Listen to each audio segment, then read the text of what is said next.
What's up, YouTubers and plant lovers? It's Justin, and today I was going to show you how to care for my Ludisia discolor, more specifically the Black Jewel Orchid.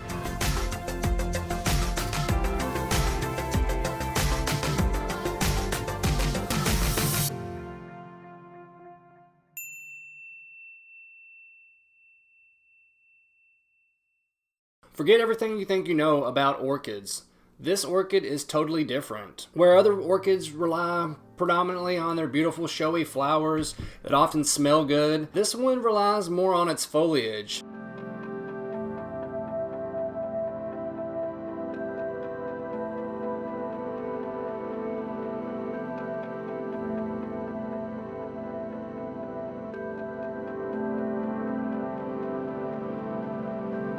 This one is kind of a blackish reddish kind of greenish color, but they are typically found in the tropics of around southern China. I want to say around Bosing, but around the tropic areas of China and Asia around through there.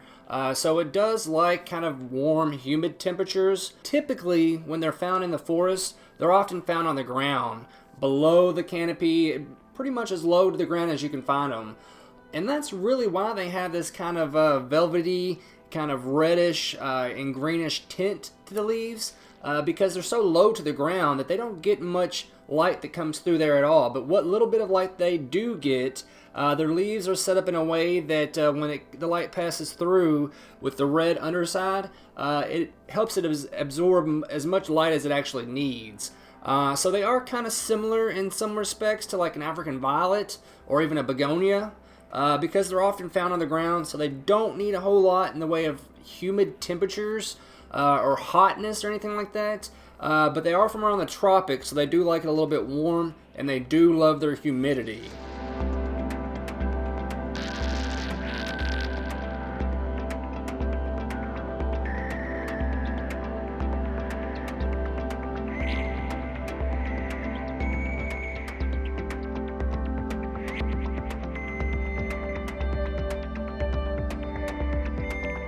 As I was talking about earlier, they do get some flowers, and their flowers are rather small, but they're really prolific. I mean, they do kind of come on. I mean, with this one, it's kind of on the smaller side, but he's got about 5 flower stems, and the flowers are often white or a very pale yellow. So they aren't that well known for their flowers. It's mostly just their striking kind of foliage of their leaves that really kind of make them unique and kind of stand out. And that being said, light, just remember they are found on the ground and they're below the canopy, so they do not like a lot of light. Where other orchids need a lot of light in order to produce their flowers, they do not need a whole lot in the way of light. So ideally around a north-facing window or maybe an eastern-facing window so that they can get ample morning light. That'll do them just fine, but even in an eastern-facing window, you have to watch out because you might burn their leaf tips and they can succumb to sunburn. So you got to be very careful even setting them in an eastern-facing window. If you had to set them in a western-facing window, I would definitely scoot it back or maybe dilute the light somewhat with some blinds or curtains. Because if they get too much, you can kind of see on the lower older leaves, they will wash out and they won't have their kind of striking foliage that you kind of really want. With soil, I did say soil. Other orchids are used to be growing as epiphytes or in the trees, so they like a lot of air around the roots. And most orchids are even like Vandas are just hanging in out in the open with the air. These guys actually need soil. Again, a kind of substrate that is set up mainly for African violets does really well, or some general all-purpose substrate, maybe with about 1/3 of kind of like soil for cacti and succulents kind of mixed in, because that'll help with drainage. Or you can just add some builder sand or some perlite or pumice, and that'll help you with the soil aeration and the water retention as well.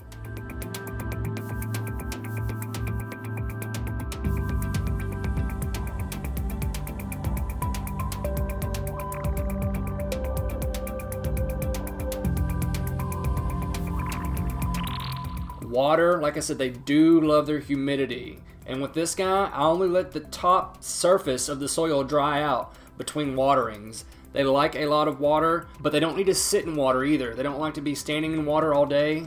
So if you do have a saucer, you'll want to drain it after about 20 minutes because really that's all about the plant can absorb. But humidity, they love their humidity too. Some orchids can actually kind of tolerate a little bit of fluctuations with temperatures, especially if they're grown on a mountain or at a higher elevation. These guys do not like a whole lot of fluctuation with temperature.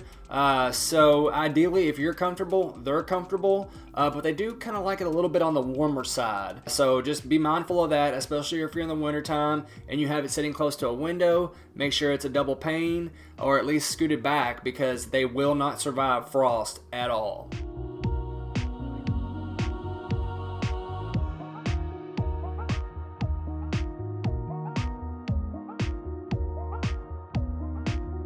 Fertilizer is very important also, especially if you want your orchids to flower, and oftentimes we really want our orchids to flower all the time. So as long as you're feeding them kind of a well representative, all the micro and macro nutrients, about a 20-20-20 that's probably diluted, that'll really kind of suffice with them. But some all around kind of general all-purpose orchid fertilizer will work with them also, and some bone meal can probably help out as well, but I would definitely dilute anything that you give this guy, especially around about half should suffice, but just make sure you are feeding them. In the wintertime, you could probably go without feeding until the growing season hits, but they do flower in the wintertime and come early spring. So if you do see yours flowering, then you need to go ahead and start fertilizing a little bit too. Now, it is important to kind of give them a little bit of a break from time to time, but whenever you do kind of see them flowering, I would give them a little bit. Start off heavily diluted at first, and then as the growing season kind of progresses, I would probably feed them at least every 3 weeks, maybe once a month.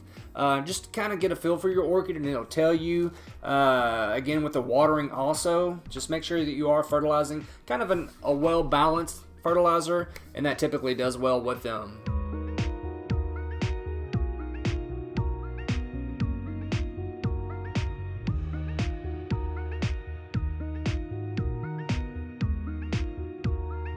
Pests, ideally you just kind of got to watch out for spider mites.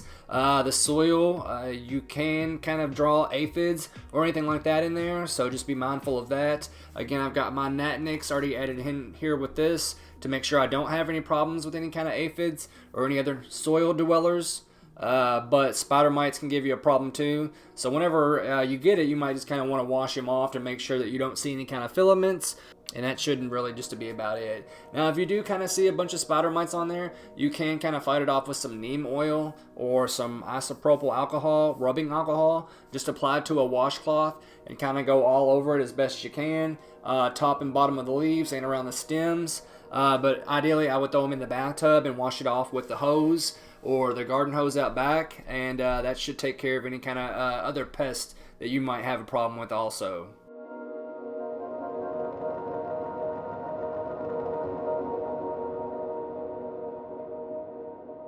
These guys really are grown for their foliage, and they do have a little bit of flowering. They are a great orchid to have, especially if you're new in the orchid society or you just kind of want to try your hands with some orchids.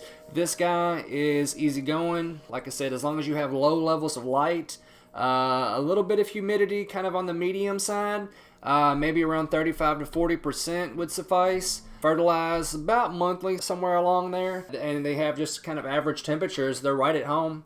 They are great plants to have. So that being said, you guys kind of leave me a comment and let me know if you've ever messed around with any of these. Let me know if you've had any kind of success or failures with them also. And while you're at it, don't forget to hit the subscribe button or the bell next to it. That way you'll know anytime I've uploaded a new video. You guys take it easy. Have a good one. Don't forget, always plant prudently. Thank you, YouTube.